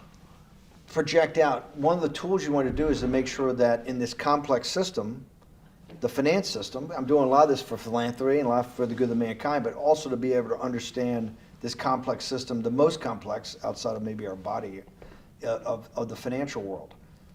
Yes. Did they create tools, or were you smarter in then the mid-aughts, 15 years later, than you had been then because of work that was done at Santa Fe? No, it was great. But in fact, most of the money, most of my philanthropy in the area of can you describe things that appear to be unexplainable by mathematics, and can you fund people who have new ideas? And unfortunately, when someone thinks they've been able to, there was a man, Stuart Kaufman, when they think that, okay, I figured out how to be able to predict the unpredictable, what appears to other people to be unpredictable. But my system, in those days it was called genetic algorithms, can predict what things will happen, and they all want to make money. So they use their systems to try to figure out, they know they have figured out the way to make money because they figured out the unexplainable. They try, they go bankrupt, and we start again. So with a cold view, what I've come to realize is that the attempt to mathematize, formularize, or what in your prior work, to understand what really is, in today's world, still unexplainable, is impossible. They're miracles. Your first head of Santa Fe was Christopher Langdon, I think. Langdon from Australia. But Murray Gell-Mann was really the funder. He was the rock. Yes, he was the rock. He was a Nobel Prize winner? Yes. Yes, and a wonderful guy. He came out and helped us with the Biosphere 2 project. He came with Chris Langdon. Yes. Chris Langdon was the operator, the day-to-day guy. Chris was doing artificial life. Right. Murray tried to lead his own artificial life. Yes. When Chris came to Biosphere 2 for the first big conference we had in 1994, he was one of the most impressive guys there among all the world's elite. Kew Gardens, the Lawrence Livermore lab, the labs at Sandia, all the major universities, Lamont Doherty, all the big Earth observatories, Woods Hole. What set Langdon apart, I thought, and the reason I invited Santa Fe to be part of it, was Langdon actually made a presentation that everything, and he was making this to scientists, a lot of marine biologists, a lot of people that were just beginning, Wally Broker and people who were just beginning the study of climate change, at that time called global warming. That he made this compelling presentation that everything's really mathematics. Yes. It's all just back to math. And you have to, all these experiments you do, you're not, one of the reasons they're not considered by the high priest in physics as being real experiments is that they don't have a mathematical basis to it, and everything has a mathematical basis to it. Langdon seemed like a radical visionary. What happened to that concept? You go back 350 years. So you have Isaac Newton, you have Leibniz. From move forward, you have people like Heisenberg and Gödel, and what every one of those mathematicians and philosophers came to understand is that there's something there's numbers can describe certain things, approximate certain things. But in fact, trying to put measurements and numbers on other things that are really unexplainable is folly. So 300 years ago, they said that unexplainable realm was God. And people who attempted, in fact, to explain the unexplainable, who said, yes, I understand the unexplainable, were charlatans. They were the occults. They were the astrologers.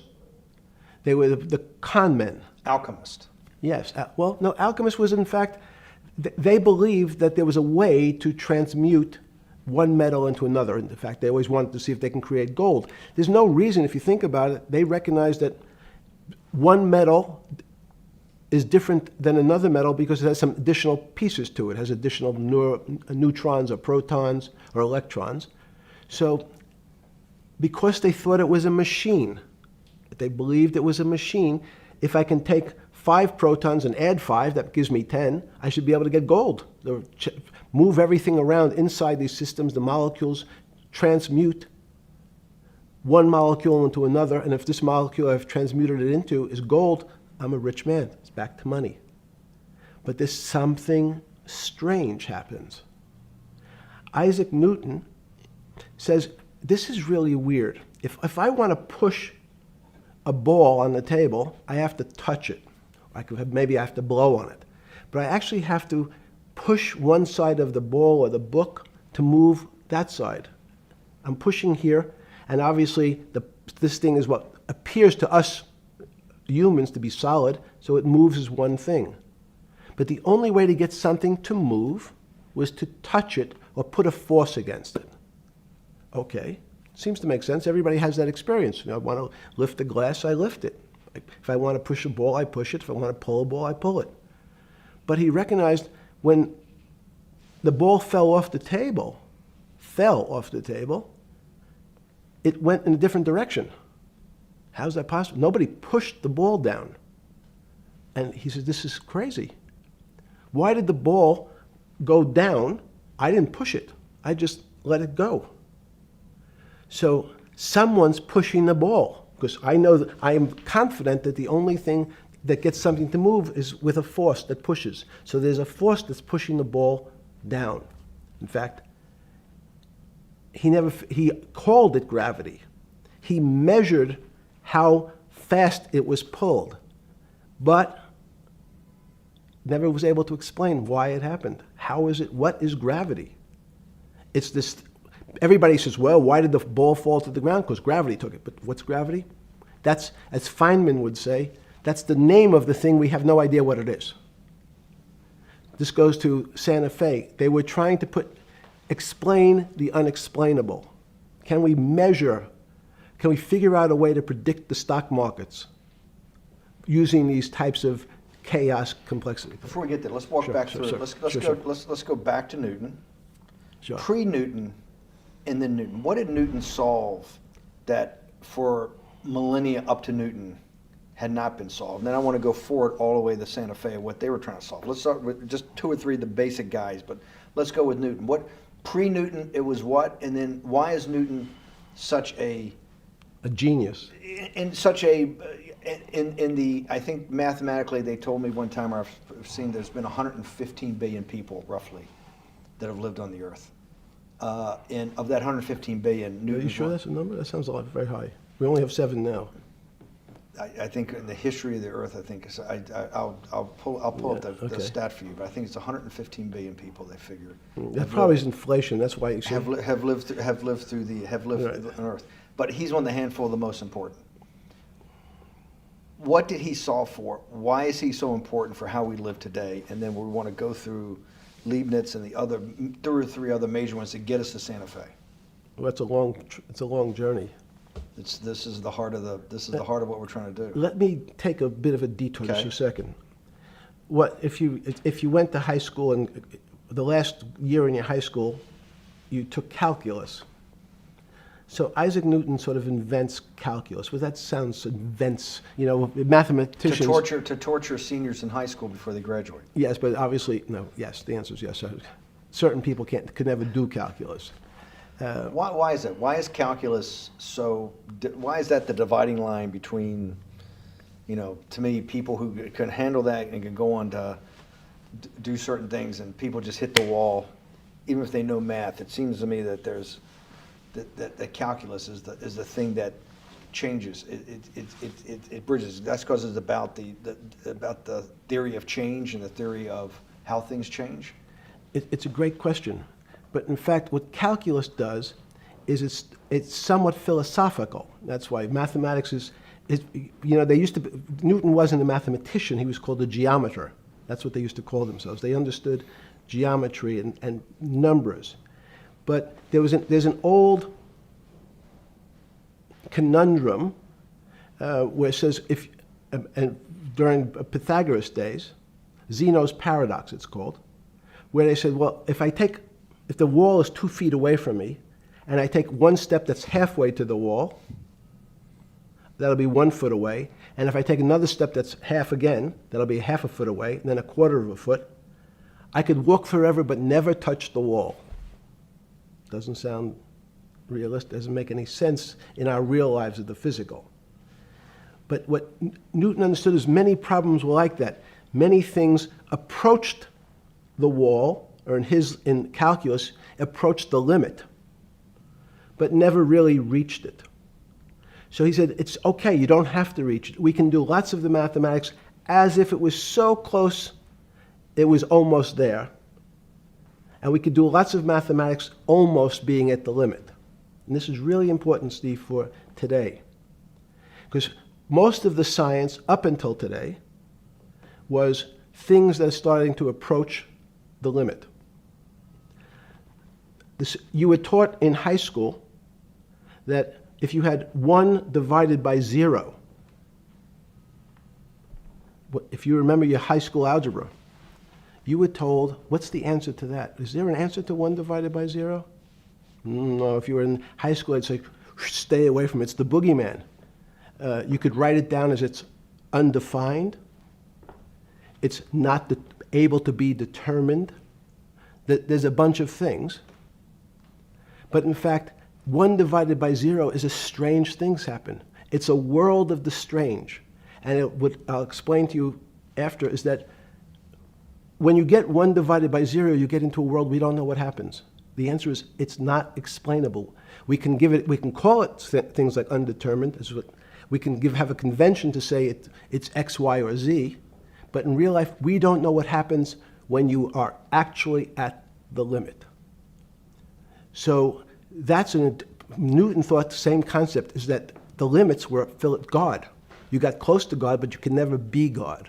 He had this sort of religious interpretation.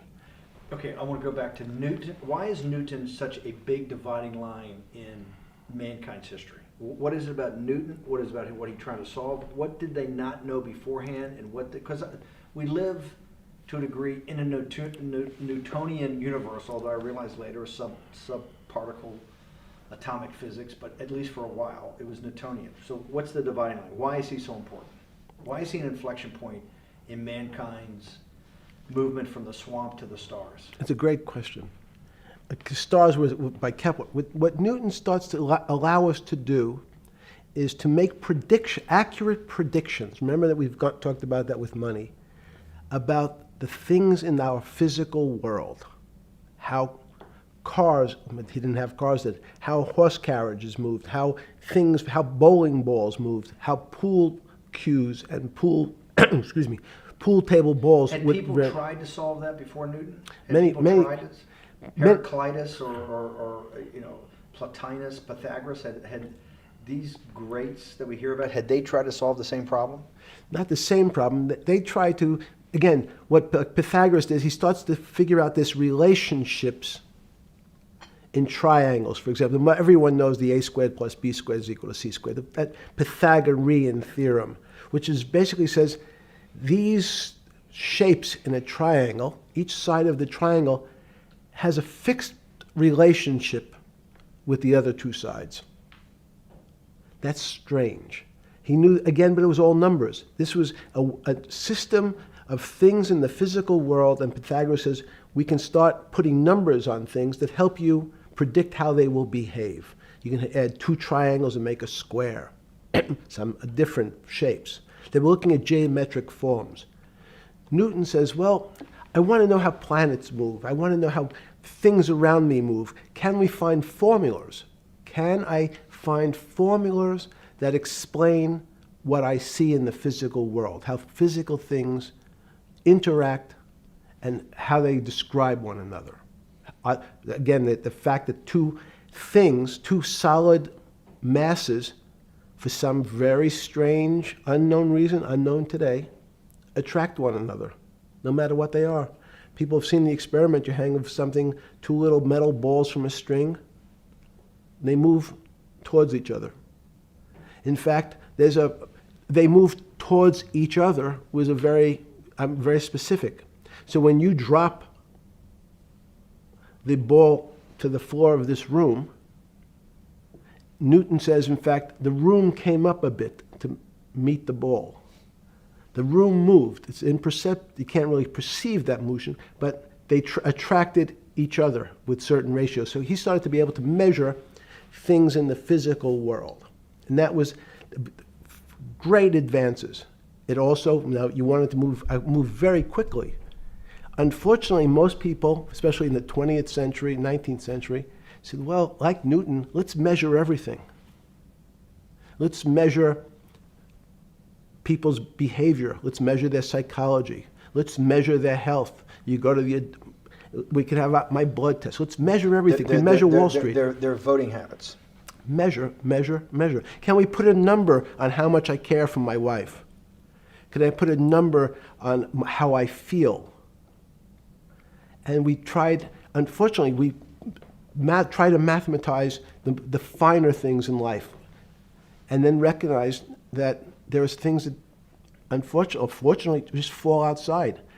Schrodinger wrote a very famous book about what is life. He was trying to figure out a way, can he describe the difference formulaically between things that are alive and things that are dead? The answer is no. The things that are alive in my world are miracles, not magic. Magic has a bad connotation, trying to hide things. You don't believe in the spirit or the soul? That's what animates people, is your spirit or your soul. That's No. Have you ever seen someone die? When they die, their spirit leaves. Their soul leaves, no question. So in There's fact, no question to you about no that. question. There's no question to you that there is some animating life force within us that leaves when you're dead. Yes, in fact, I refer to the soul. This obviously a certain the questions in the past, even Because during people would normally think you were soulless. So Thank you. But have you talk about you actually believe in it and have done some thinking about it is pretty shocking in its own right, isn't it? Well, again, mathematics. Leibniz thought. So Newton was at Cambridge, and he was the head of the math department, right? He's a professor, essentially. Yes. But Leibniz, was Leibniz a German professor? Yes, but what Leibniz said is the soul is so strange because God took chemicals, which is simply the material, like tables, and he somehow made this material able to have a thought. How strange is that? Not only does it have a soul, but some way it was put together that this material substance is able to think. So when you say to me, it's obvious to everyone that there's such a thing as a soul. Now, if you're part of the Charlatanville, you'll try to explain it to people. The soul I describe as the dark matter of the brain. Why is it dark matter? Because in high energy physics nowadays you hear terms of dark matter, dark energy. Again, terminology, it's a complicated term. Why is it dark matter? Because we can't see it, that's all. What do you mean you can't see it? Well, somehow we see something moving towards this area of darkness. Something, I can see this thing. This appears to me to be empty. It's just black. But I see it being drawn this way. So I say, well, I know if this were matter, that would follow that equation. If this was solid, it would explain the way this particle moves. But I can't see anything here. So I'll just call it dark matter. And I'll say, I don't know what it is, but it behaves as if there was something there. The soul is obvious to everyone that there's something different between things that are alive and things that are not alive. But we have no idea what it is. It's currently unexplainable. I believe we need an entirely different system of analysis to try to figure out. But Sorry.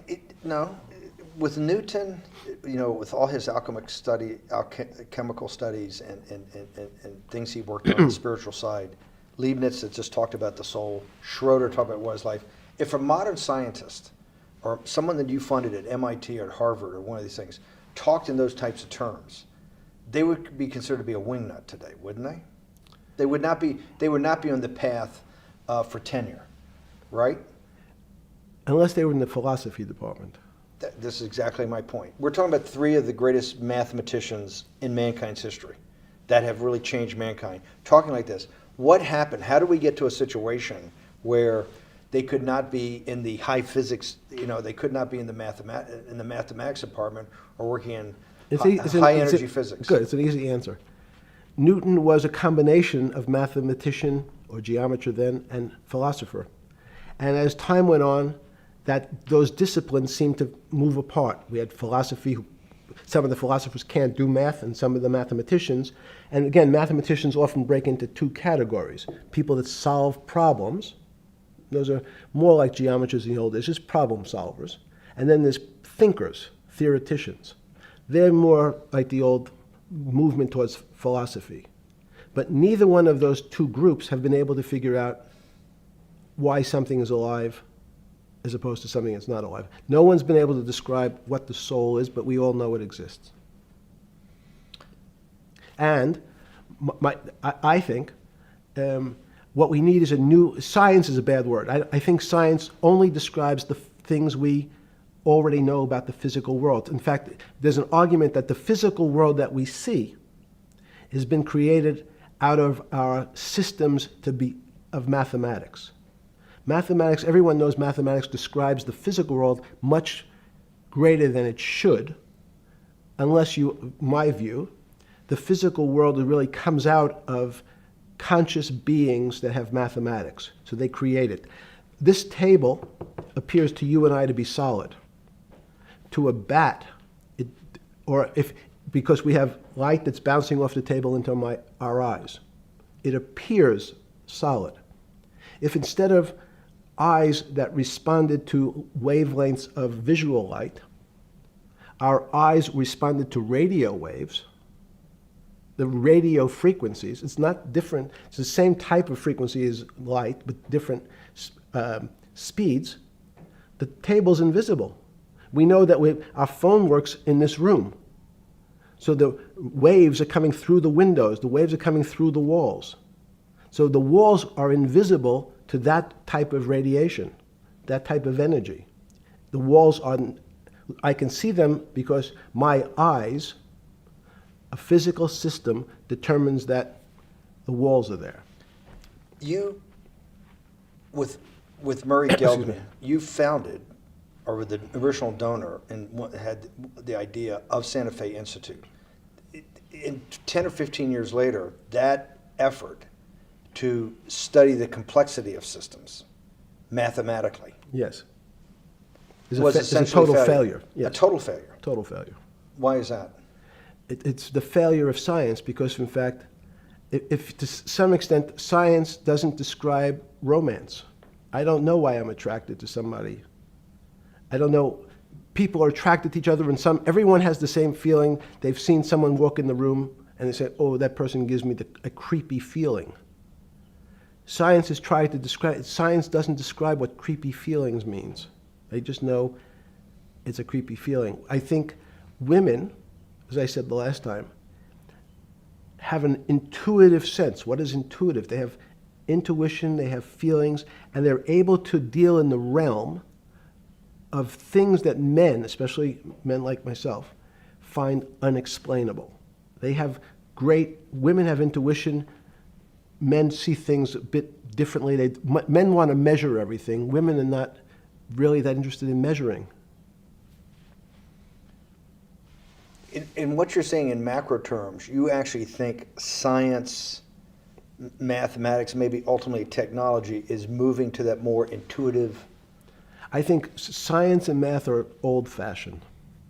And unfortunately, people are still taught that they have to learn algebra in school and certain things in school, as opposed to learning to have an emotional... Is this what Larry Summers was trying to get at? Maybe he didn't say it perfectly enough, but what he was trying to get to in that system, the systems we study today, the way mathematics is either taught or understood, that women just haven't gotten up to the highest realms of engineering or physics or mathematics because of that. And you're actually implying that there's a either new branch of science, or we've hit an inflection point like in Newton that's going to go in a...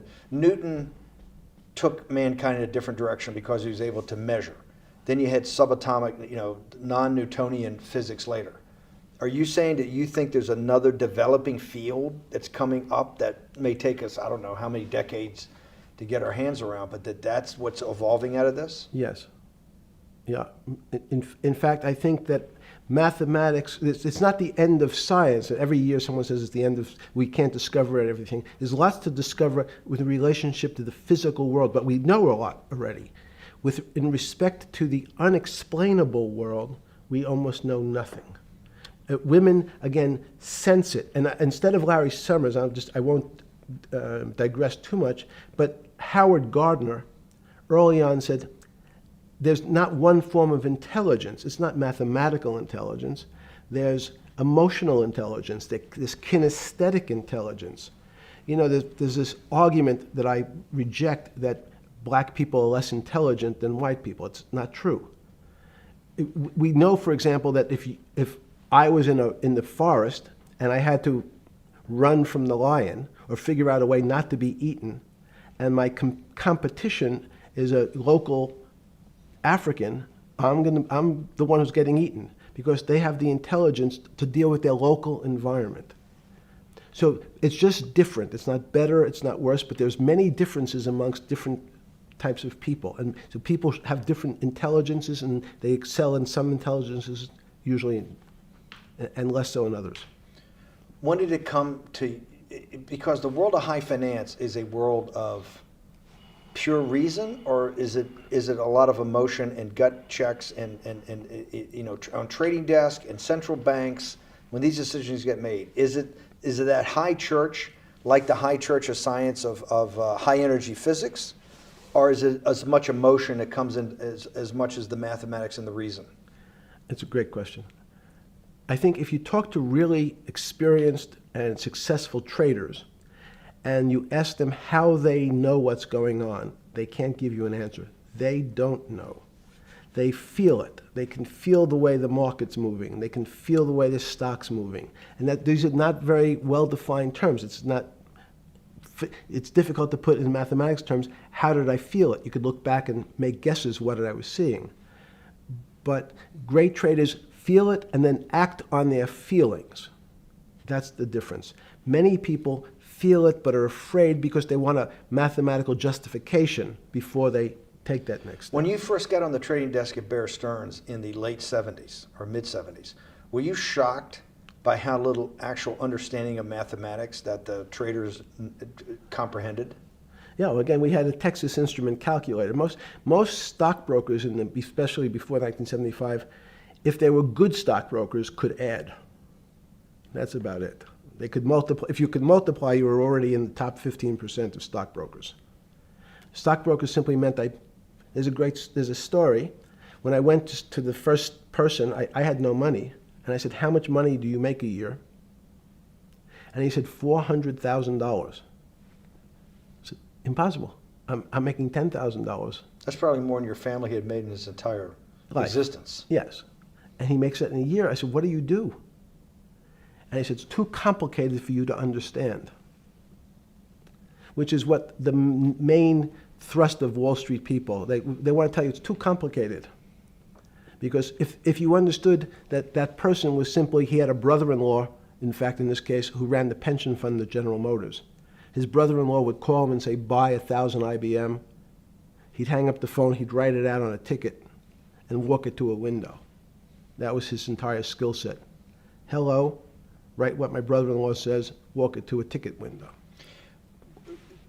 Give me an example when you were on the trading desk in the early days of Bear Stearns of a time that you felt either complete uncertainty or you saw total panic, where something was happening that people couldn't foretell and that they were like in an airplane cockpit where it's going wrong. Walk us through that. In 1978, I think it was, across the news wires, there had been a collapse of the currency in Thailand. On the other side of the world, had no relationship to me. I wasn't sure where Thailand was. But the fact that a currency, a country's money, had all of a sudden dropped tremendously in value affected the rest of the world's markets. And people panicked because they'd never seen that before. A very small part of a very complex system had a shock throughout the whole system. So prices on Park Avenue apartments, the bond markets, the stock markets, every started to gyrate. You know, there's an old mathematics expression that if a butterfly wings in Mexico make the wrong turn, it spins out, and eventually, by the time it gets to Canada, it turns into a tornado. So these are part of complex systems. So yeah, Wall Street in certain parts. Santa Fe Institute was supposed to actually come up with a formula for that, for the butterfly wings. Why in 15 years did you reach the end of at least that experiment? Every attempt to, that's why it's so exciting now, because I think certain people are starting to realize that there's so many things that are unexplainable that we have to think about them differently. Music is a great example. It's a common man's example. You know when you hear a certain song, it makes you feel a certain way. How does it do that? We don't know. We can't mathematize it. And even that music, Steve, nowadays we compress music. When you have a violin, it's compressed onto your iPhone. So what does compression mean? I'm taking lots of information and I'm cutting it into lots of pieces and squishing it together. And when I squish it or compress it, I have to take out lots of pieces, but I say that they're not very important pieces. It's those pieces that we take out when we compress data, to me, are the most interesting parts of life. You just said a while ago, part of this new search for science may go back to when people were actually talking about a soul, and you said there's no doubt in your mind that there is a soul. Describe for me what you mean by that. What do you mean by soul? What do you mean soul different than the physical analog body that we're seeing on film right now? It's difficult to describe in words. I mean, I'm not a poet. Poems get a little closer to what that really means. But even the concept of what is life becomes complicated when you deal with plants and seeds. Is a seed alive? I don't know. Certain people would say, no, it's dead. When you're a banana, one of my favorite examples is the banana that's sitting on the countertop in your kitchen today. Is it alive or dead? What do you think about human life? What is human? Tell me about human life. But your banana is alive. That banana is breathing. It's on your. You say that's impossible, Jeffrey. No, it's not. Is the banana conscious? All these words. These are words. So everyone's trying to fit a very complicated concepts into a very small box called conscious or alive. These don't fit in that way. So if you put your banana in a bag and put another fruit in with it, the fruit ripens faster because the banana breathes with it. We don't understand most of those things. So you asked the big question. Sorry. You talk about the life. What about human life? What about it? Tell me what do you think? What do you think human life is? It's a miracle. It's a miracle. And when I say miracle, I can't explain it, and I make no attempt to explain it at the moment. We don't know how to think about it. And anyone, and again, another one of the Feynman quotes when he was talking about quantum physics. He said, anyone, Jeffrey, who says they understand quantum physics and quantum mechanics and quantum behavior, you know they're lying. Let's talk about it. That's post-Newtonian. Talk about what's the difference, who founded quantum mechanics, why is quantum mechanics taking Newtonian physics and taking it to the next level?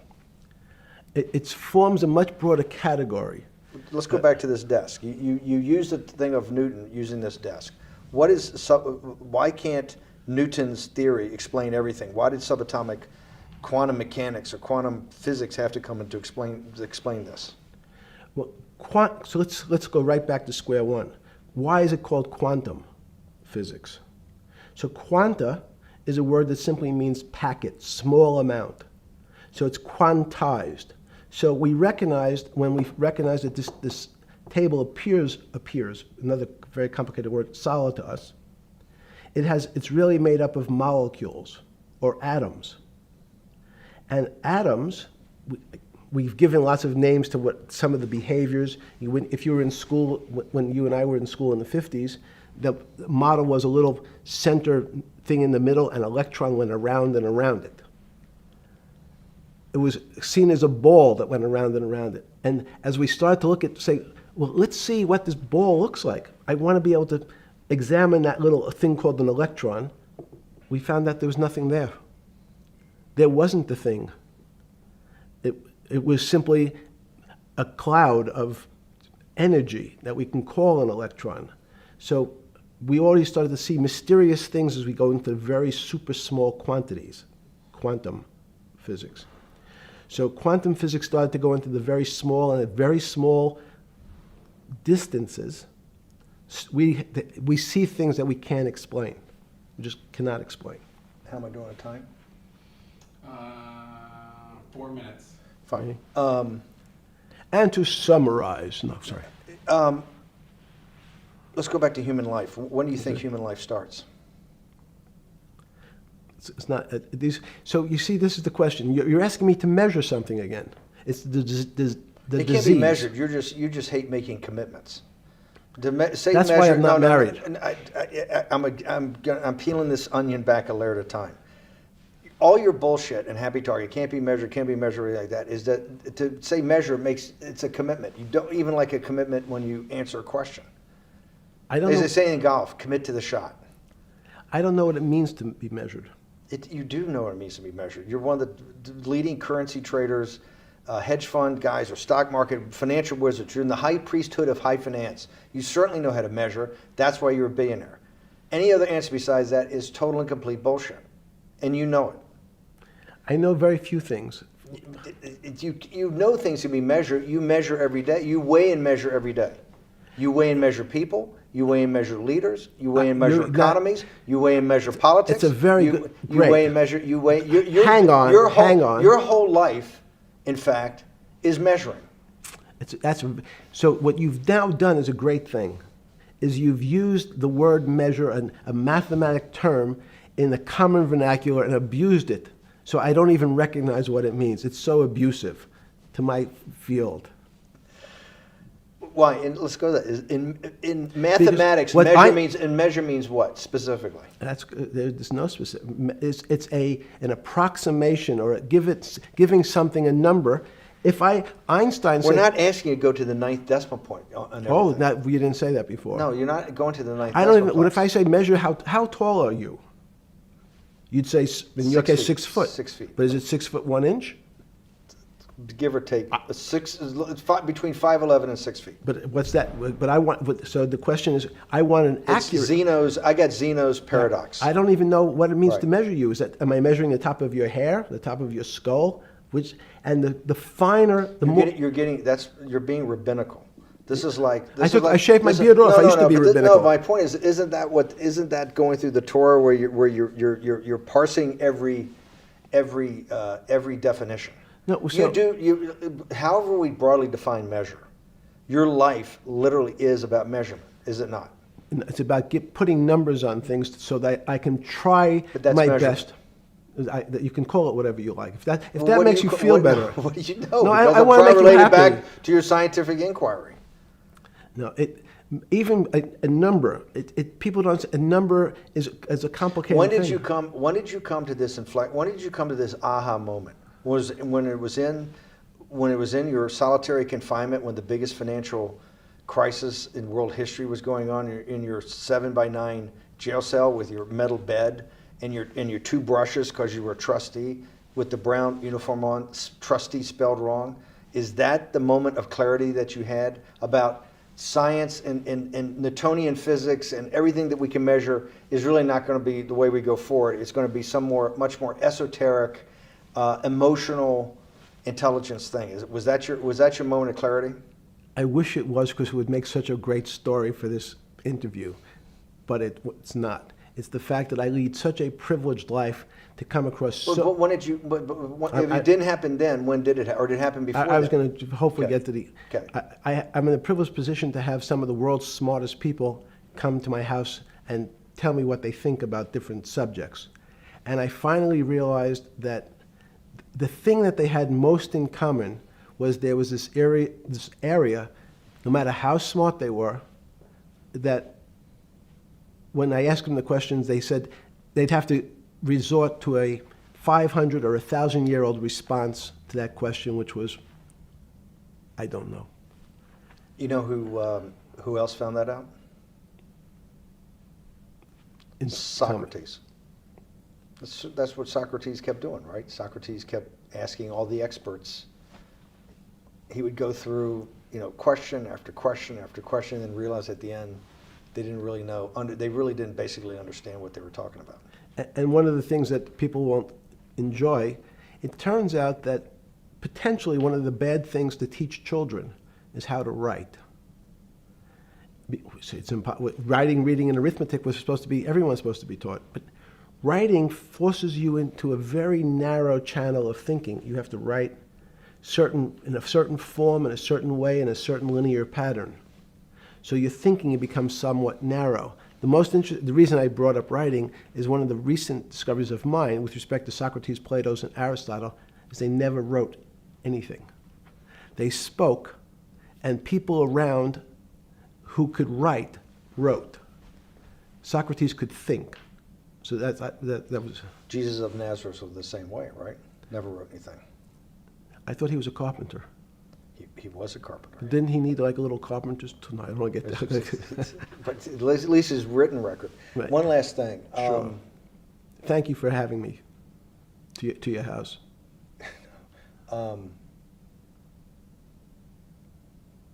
Vegetable juice. Let's go back. Look what vegetable juice does. When did the beginning of that, was there any one aha moment in all these great thinkers? Did it happen before 2008? Was it after? That came up over, I know, many years, but when did you actually realize, hey, something new's got to be developed? Yeah, that's great. Is that because again, I'm privileged enough to have people around me who've given lots of philanthropic gifts to institutions of higher learning, and when I said the impact, how do you judge the impact of your giving? And we sat down and said, no really new ideas have come out. And I realized that, of course, it hasn't come out because we've been looking at using science and mathematics, and it's the wrong tool. It's obvious. Institutions that are set up and try to put forward knowledge and understanding and truth, should they take your money?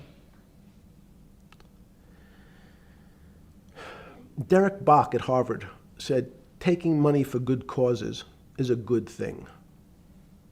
So if Hitler took all the gold out of the teeth of the Jews and said, I want to give this to Heidelberg University to fund the Leibniz chairs so that I can study high energy physics, Derek Bach would say that was fine? Again, these questions are questions where good people on both sides, like your Charlottesville, could differ. I don't know the answer to these questions. So tell us the two. Give us the two answers. The one answer why it shouldn't be, and then the one answer. Derek Bach says, I'll essentially take cash from anybody because I got so many projects, so many good guys, and this is the way I'll do it. So I'm indifferent to where the cash comes from. Money's money. And if I got good guys, I'm the fiduciary that says these are good people and this is good research, okay? I'll take the cash from any source, including you. What's the other argument? Let me give you that I know in my case, Is your money dirty money? if you live, I just asked a question. Is your money dirty money? no, it's not. So in fact, Why is it not dirty money? because I earned it, a heart. But you earned it. I earned it legally. We went back to this before. You earned Yes. it. You earned it, advising the worst people in the world, right? That do enormous bad things, and just to make more money. So instead of asking me the question, should you take the money? Because I think it's a legitimate question. You think it's a legitimate question? Yes, no Why? question.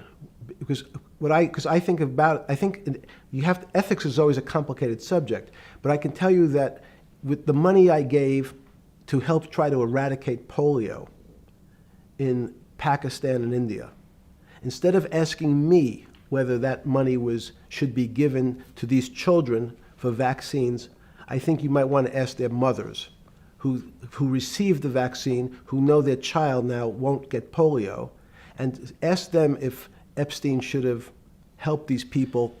You're a mathematician. If we walked into that clinic where they're giving that money out to these people that are in the most dire straits of poverty and sickness, and told them that the money was coming from class 3 sexual predator? Tier 1. Tier 1's the highest and worst? No, I'm the lowest. You're yes. the lowest. Okay, tier 1, you're the lowest. But a criminal. Yes. That the money came from them. What percentage of people do you estimate? I understand you don't like probabilities. Do you estimate would say, I don't care, I want the money for my children? I would say everyone said, I want the money for my children. Did they know where the money came from? I think if you told them, if I told them the devil, 100%. the devil himself. The devil himself said, I'm going to exchange some dollars for your child's life. Do you think you're the devil himself? No, but I do have a good mirror. It's a serious question. Sorry. Do you think you're the devil himself? I don't know. Why would you say that? Because you have all the attributes. You're incredibly smart. You remember the devil is Was somebody the devil knows smart? The devil's brilliant. You read Milton's Paradise Lost. No, the devil scares me. Satan is at the number 1 or 2 archangel, and the reason he goes to hell and leads the rebellion is because he can't be the top guy. And his thing is, I'd rather reign in hell than serve in heaven. I saw that in a movie once called American Dharma. I don't remember who said it. Okay, we have to go. Okay, good. Okay. That was good.